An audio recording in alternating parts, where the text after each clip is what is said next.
Hello, good evening, teacher and audience. Tonight I'm going to talk about an historical topic, about the biography specifically, and the topic is about Mexican history. And I'm going to talk about Hernán Cortés. Talking about I'll begin talking about what I know of him. Well, he was basically the the Spanish conquistador that conquisted the Mexican territory, specifically the Mexica's empire, and basically he was the like one of the principal pieces of the of the of the ancient to the new Mexican era. It was like the divider, and so I'm going to begin talking about his biography. Well, Hernán Cortés de Monroy y Pizarro Altamirano from 1485 to 1547 was a Spanish conquistador who led an expedition that caused the fall of the Mexican Empire and brought a large portion of what is now mainland Mexico under the rule of the King of Castile in the early of 16th century. Well, as I said you, he was basically who led the Mexican conquest to by the Spanishes, and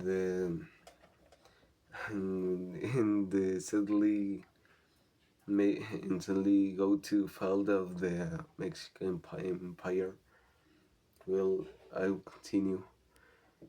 He born in Medellin, Spain, to a family of slender nobility. Cortés chose to pursue adventure and riches in the New World. He went to Hispaniola, it is an island, and later to Cuba, where he resided and encomienda. For a short time, he served as magistrate of the second Spanish town founded on the island in the in 1519. He was elected captain of the third expedition to the mainland, which he partially founded. Well, he says that when he was chosen basically to to be the to be an explorer, to do an expedition to the New World that was here in the mainland of Mexico. And firstly, he arrived to the coasts of Yucatan, and later to Veracruz. This was because the Cuba's governor Diego Velázquez um, sent him to for just an expedition to do territory, and just for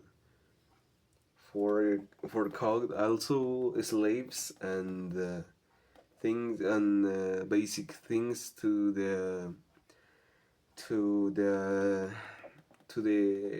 Cuba island, but actually Hernan Cortés was like kinda, how do you say this?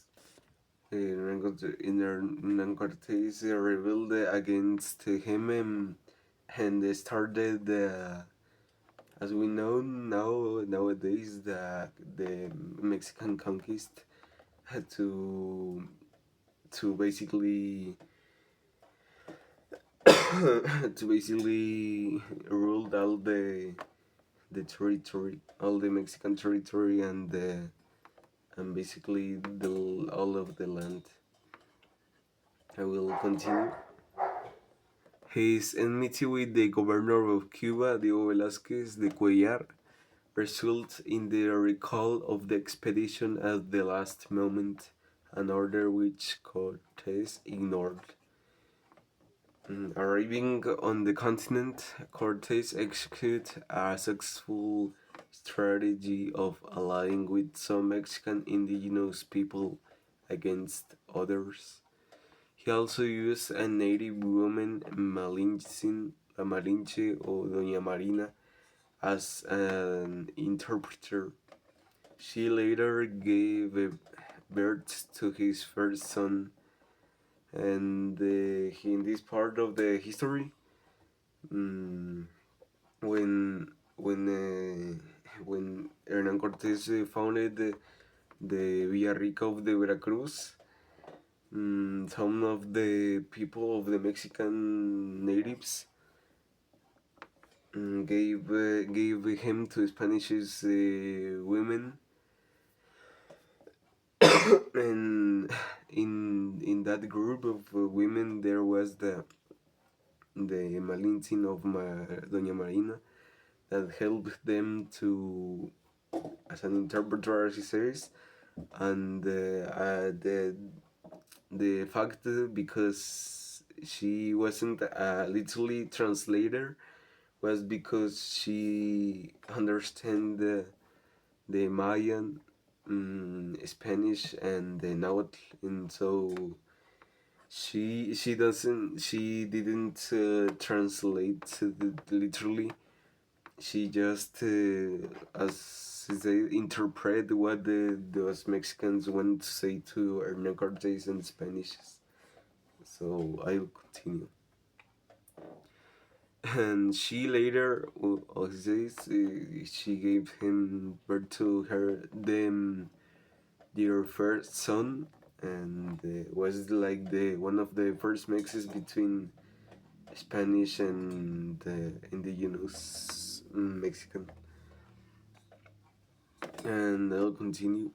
When the governor of Cuba sent emissaries to arrest Cortés, he fought them and won using the extra troops as reinforcements. And in this part of the story, Hernán Cortés has attracted a lot of people like the Zimpoltecas and Tlaxcaltecas and many other groups of Mexicans. Sorry.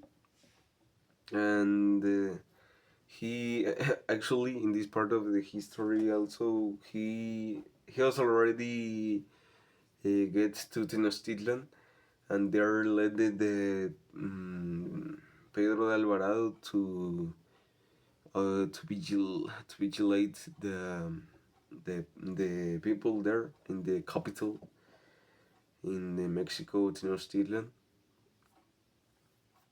And so there occurred the matanza of the Huitlatuani, that was an massacre that Spanish gave to the Mexicas or the Aztecs in the celebration of a party, and in as the same moment, Cortés was at Zempoala, Veracruz, where fought against Pedro de Alvarado. No, Pedro Alvarado, no, Panfilo de Narváez, and he won. Hernán Cortés won, and he wasn't arrested. sadly or not, or no, I don't know if it was good or bad, but he wasn't arrested. And so after that, so Cortés wrote often letters directly to the king of Spain, asking to be acknowledged for his successes instead of being punished for muting. After he overthrew the Mexican Empire, Cortés was awarded the title of Marqués del Valle de Oaxaca, while the more prestigious title of Viceroy was given to a high-ranking nobleman, Antonio de wait, Antonio de Mendoza in to Antonio de Mendoza. And so there was like so funny because he he he bid the he literally he do the fall he commit the fall to the of the empire of the Mexican empire, and he didn't he just was awarded as a like in these days it could be compared as a municipal president, like the president of Oaxaca literally. And the biggest award was given to this man Antonio de Mendoza. And finally in 1541 Cortés returned to Spain, where he died 6 years later of natural causes. And so basically, this is the thing. This is the end of his history. And as a fun fact, he prayed for his scraps. Her body was laid in Mexico City when this fun by a funny way the city where he literally semi-founded when will no conquist actually. And nowadays, if you go to the historical center, you can found there the I don't know, it is a cathedral or a church where his body often rests nowadays. And this finally to end, this man is known as the man between God and the devil, because one part of the history says that he wanted also to turn into the Catholicisms to our Mexican indigenous people, and but he wanted to turn to God by diabolical ways, as the destroying of the city, as the killing of the massacre of a lot of groups and people, and many other diabolical things that these men and these paintings do to our ancient Mexican people. And so, well, this was the video about this was the biography about this man Hernán Cortés, and that was all. So good night, teacher, and and let's see you later on the a next biography or a next project. See you. Good night.